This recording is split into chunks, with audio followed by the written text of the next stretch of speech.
Nos acompaña esta noche y ya agradecemos su tiempo también a Javier Riveros. Él es miembro de la UIP en el rubro de la industria de los cables. Bueno, queremos hablar con él, a ver cómo se siente esta situación y qué tan complicado se ve y qué precisan precisamente sobre este tema. Javier, ¿cómo te va? Muy buenas noches, bienvenido. ¿Qué tal, Carlos? Muy buenas noches a todo el equipo. Un gusto estar aquí con ustedes. Bueno, la industria tuya, tu sector está totalmente paralizada. Bueno, como mencionaste, el sector de la construcción hoy en día está bastante parado. Realmente hay muy poco movimiento y para nosotros está haciendo también igual, ¿verdad? Estamos bastante por debajo de lo que veníamos acostumbrados y bueno, estamos tratando de innovar de alguna manera, tratar de sostener un poco este momento. Creo que todos estamos teniendo que adaptarnos un poco a esta situación. Yo creo que no es momento de lamentarse, sino de tomar cartas en el asunto. Y es lo que estamos haciendo como industria, como industriales. Estamos tratando de ponernos un poco la 10, como se dice, poner la situación al hombro y tratar un poco de arrastrar y tratar de reactivar un poco la economía, ¿verdad? Que post-COVID creo que va a ser el tema más importante al cual todos tenemos que unirnos como una causa y empezar a pensar desde ahora cómo vamos a reaccionar después de que esta cuarentena se acabe. ¿Cómo está posicionado el sector de ustedes pre-COVID? O sea, en el sentido que ustedes estaban trabajando en un rubro que estaba teniendo en los últimos 5 o 6 años muchísimo movimiento, porque realmente las obras, tanto civiles como privadas, fue un boom en la última década, podríamos decir, había mucha inversión desde ese punto, por ende se hizo también mucha inversión para la producción de todo lo que se necesita para ello. ¿Ustedes llegaron en una época de COVID endeudados o sostenidos? ¿Cuál es la necesidad urgente por eso en ese sentido? Mira, yo no le llamaría endeudado porque en realidad yo creo que la mayoría de las empresas sanas del sector de la construcción que siguen trabajando o que estaban trabajando en las obras más importantes del país, de alguna manera obviamente tienen que financiar su flujo operativo, ¿verdad? Entonces obviamente de un día para el otro al pasar a cero ventas, y eso también que implique que tus proveedores pasen también a cero venta y tus acreedores también pasen a cero venta, eso realmente corta una cadena que inevitablemente a todos nos hace sufrir, aunque estábamos más o menos, digamos, endeudados, como dijiste, ¿verdad? Pero realmente la complicación viene al quedarse sin oxígeno en el sistema financiero. Muchas veces algunos quizás redireccionaron algunos créditos que tenían pensados para inversiones, para aumentar su capacidad o producir más, a sostener los empleos de la gente, sostener sus operaciones, poder pagar algunas deudas, algunas cuentas con los proveedores, pero obviamente no es el caso de todos, ¿verdad? Y como decía un estudio que presentó creo que la semana pasada el Ministerio de Industria y Comercio, en donde el 97% de los RUCs que están emitidos son de micro, pequeña y mediana empresa.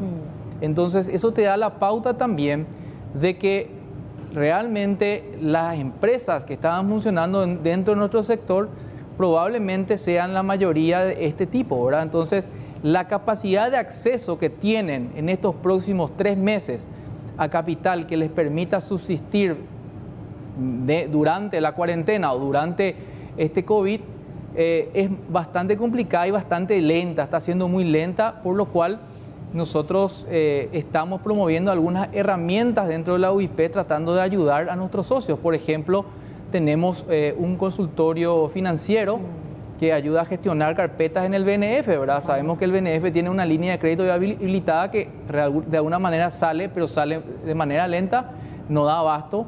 Y nosotros lo que tratamos de facilitar, de armar las carpetas, de prefiltrar, de ver cómo podemos ayudarle a esa gente que a lo mejor no tiene el ejercicio, el músculo de participar en el sistema financiero, de poder también acceder a estos financiamientos que le permitan subsistir en los próximos 3 meses. Nosotros tenemos que pensar que a mayor cantidad de empresas que puedan pasar esta pandemia, es la mayor cantidad de empleos que se van a poder mantener dentro del sistema. Eso a su vez va a generar consumo, ¿verdad? Y ese consumo se va a repercutir lógicamente en una cadena que va a retroalimentar incluso a las arcas del Estado. Vos sabés que la semana pasada otro referente industrial también de tu gremio decía acá, nosotros necesitamos que el Estado ponga la espalda, que nos ayude a oxigenar lo que hacía referencia justamente para mantener los puestos de empleo, para poder en cierta manera ese dinero utilizar para mantener los puestos y un efecto dominó para que ese dinero sirva para mover la economía, para que pueda tener un ingreso financiero, para que pueda tener su asistencia médica a través de IPS, para que pueda seguir pagando su jubilación. Es preferible oxigenar a las grandes empresas, mantener los puestos de empleo, que a fin de año tener 3 millones de desempleados subsidiados, que va a terminar siendo subsidiado por el Estado. Así mismo. Y aparte de eso, Carlos, algo muy importante es tener en cuenta lo siguiente. La industria nacional, quieras o no, hoy está respondiendo. Nuestro país en ningún momento ha sentido, por ejemplo, como otros países, desabastecimiento de alimentos. Exacto. O desabastecimiento en las farmacias. Incluso en los momentos más críticos donde la gente se agolpaba en los supermercados y las farmacias, siempre se respondió. Es decir, que de alguna manera la industria nacional se adaptó. Entonces lo que nosotros le pedimos a la gente hoy es que consuma lo que se produce en casa. Porque de esa manera la industria se puede desarrollar y se pueden generar muchas más fuentes de trabajo. Y aquellas personas que hoy están quedando desempleadas porque algún modelo de negocio ya no funciona, entonces a lo mejor en esas otras empresas que sí pueden reactivar la economía, pueden empezar a absorber esa gente que queda desempleada, lógicamente. Entonces también, aparte de eso, al haber este boom de alguna manera industrial por toda esta situación, hace que también el industrial se tome más riesgo, sea más creativo. Se están haciendo cosas en Paraguay que eran impensadas de hacer hace un tiempo atrás. Hasta incluso hay proyectos de fabricar los mismos respiradores aquí en Paraguay, ¿verdad? Cosa que normalmente estamos acostumbrados a importar. Y ustedes están haciendo materia prima para tapabocas en este momento. Te comentaba, o sea, se están reinventando, ¿verdad? Claro, te comentaba que nosotros que fabricamos cable, hoy estamos haciendo materia prima para tapabocas, ¿verdad? Cosa que no se nos hubiera ocurrido jamás si no hubiera esta crisis. Entonces, dentro de cada crisis creo que hay oportunidades, pero necesitamos ese respaldo, necesitamos tener oxígeno para pensar, de lo contrario es imposible. Y eso que se hablaba, o creo que había una propuesta de subir impuestos, yo creo que eso es impensado en este momento. Estamos en una maratón y hablar de subir impuestos en este momento es como dispararle en el pie a alguien que está empezando a correr la maratón. Claro, porque se hablaba de aquellas empresas, aquellas personas que tienen un ingreso específico que se considera alto, en esta oportunidad de necesidad tengan la mayor capacidad de aportar, por eso se hablaba de una suba de impuesto, algo que realmente no condice con la realidad de las necesidades de nuestro país en este momento. Yo creo que nosotros necesitamos todo el oxígeno que podamos disponer de todos los sectores para poder traccionar esta economía de acá a 3 meses. Sí. Es primero impensado. Aguantar, ¿verdad? Claro, y primero después, aguantar y luego traccionar con lo que quedó y tratar de enganchar para que la economía vuelva a circular. Claro, Javier, pero tiene que ser un oxígeno que te ayude a respirar y no finalmente que sea una soga al cuello. Me refiero al tipo de crédito, me refiero a la extensión de la financiación, a los años de gracia y también al nivel de porcentaje, en sentido menos de 2 dígitos. Claro, totalmente. O sea, yo creo que hoy la mayoría de los empresarios están dispuestos a tomar créditos para poder subsistir, para poder mantener sus nóminas de empleados, pero obviamente a tasas razonables, a plazos que puedan permitirle una recuperación airada a las empresas. ¿Cuánto es una tasa razonable para vos para tomar crédito para pagar salario? Yo soy un poco más agresivo que la mayoría. Yo diría que nosotros tendríamos que estar tomando al 3%, 2 años de gracia y 10 años de plazo. Otros países lo hacen. Y lo hacen en todo el año, en todo momento, independientemente a que viven o no una crisis, ¿verdad? Y ojo que acá tenemos que hablar de que nadie está pensando en ganar. O sea, estamos pensando, hoy, este año ya lo dimos por perdido, no hay ganancias, es subsistir. La mayoría de las empresas está pensando en la subsistencia, en poder mantener la estructura, en toda esa inversión que tiene de alguna manera hecha, tanto en la capacitación de su personal, como en la inversión en activos. Obviamente eso no funciona sin gente. Entonces, echar a la calle a toda esa gente y una vez que se vuelva a reactivar la economía, salir a buscar nuevamente, realmente es muy complicado. Y hay rubros que obviamente, el caso de la construcción, se van a reactivar. Sí. Tenemos que encontrar la forma de ir reactivando esto paulatinamente. Tenemos el caso de Alemania, por ejemplo, que hay que mirarlo. 140.000 casos positivos, 1.400 fallecidos, ¿verdad? Es un número bastante alentador. Quiere decir que ellos tienen un protocolo de higiene que les permite seguir trabajando, ¿verdad? Sí. Entonces, nosotros deberíamos clasificar o priorizar quizás las industrias e ir armando protocolos para ir flexibilizando un poco esto, ¿verdad? Porque la economía tiene que empezar a traccionar. Yo creo que hicimos muy bien las tareas en la parte sanitaria, estamos haciéndolo muy bien, pero tenemos que ordenarnos un poco en la parte económica y contrastar esa estrategia sanitaria con la estrategia económica que necesitamos en el corto, mediano y largo plazo. Ahora, Javier, si hablamos de números en cuanto a dependencias, específicamente a este rubro, ¿cuánta gente vive de la construcción y afines? Y mira, yo te puedo decir de que la industria de la construcción mueve aproximadamente 400.000 personas, ¿verdad? Que trabajan en industria de construcción y afines. Pero eso sacando los proveedores de materiales, que somos nosotros, por ejemplo, que tenemos toda una cadena otra vez de distribución, una cadena productiva, tenemos proveedores. O sea, se podía llegar a duplicar ese número fácilmente. Es que realmente nosotros lo que tenemos que hablar acá es la población económicamente activa que tenemos en el país. Estamos todos conectados, eso es lo que tenemos que ver. Todos dependemos de todo, ¿verdad?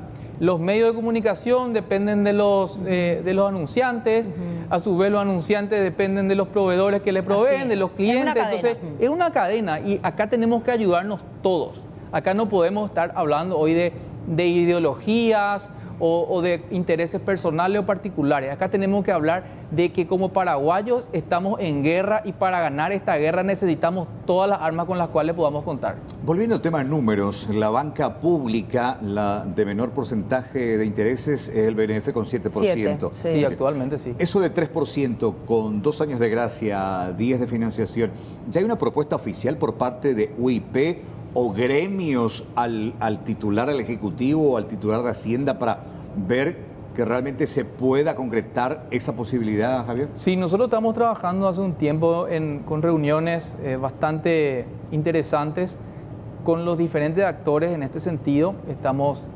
haciendo lo propio para poder gestionar mejores condiciones y por sobre todas las cosas, mayor celeridad en las cosas.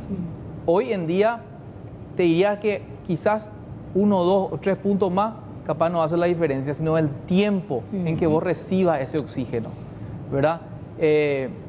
Realmente hoy la cuestión está en oxigenar esa empresa a tiempo para que no caiga. Hoy necesitamos que las empresas no caigan, que puedan mantener la cadena de pago, que puedan seguir pagando a su gente, que puedan seguir pagando a sus proveedores.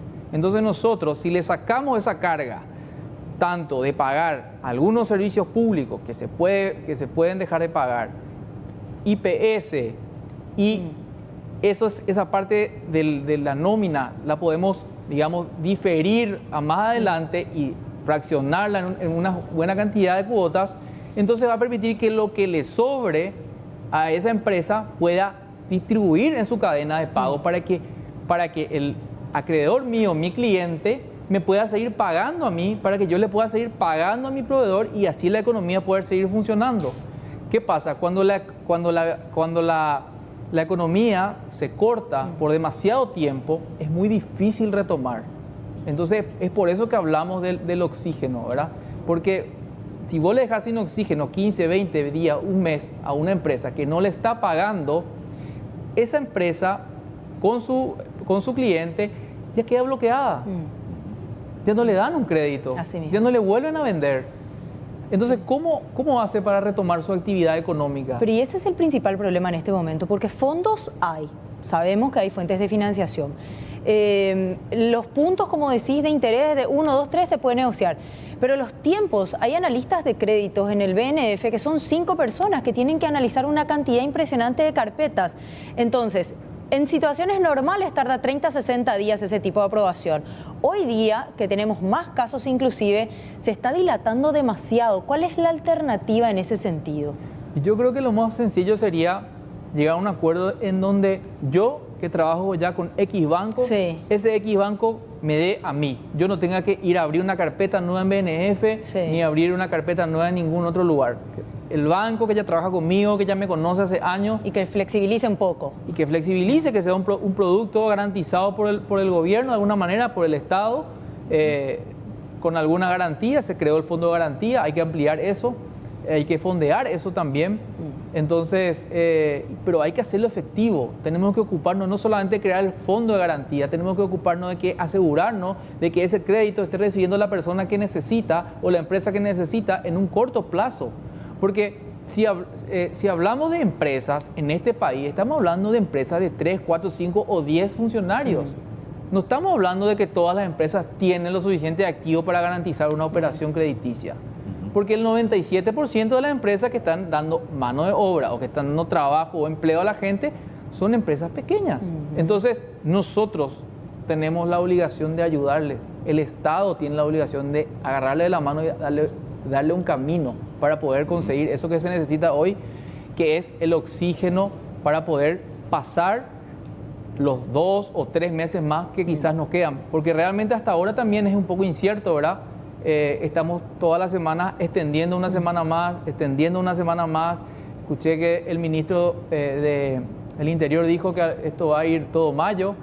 Entonces, Claro, preparémonos para hay que un mes prepararse, más. pero es otros mejor 40 días, ¿verdad? Hay que saber, porque uno tiene que planificar. Claro. ¿Qué le decimos a nuestra gente? Así mismo. ¿Qué le decimos a los funcionarios que están con nosotros? ¿Cuándo volvemos? Tampoco es bueno prepararnos toda la semana para volver y al final tampoco volvemos, ¿verdad?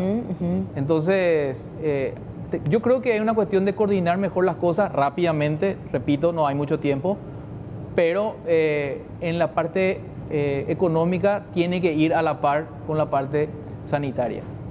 Javier, un placer de tenerte. Muchas gracias esta noche. Javier Gracias, Riveros de la UIP hablando sobre esta situación y la necesidad urgente que tiene el sector productivo del país de recibir este oxígeno.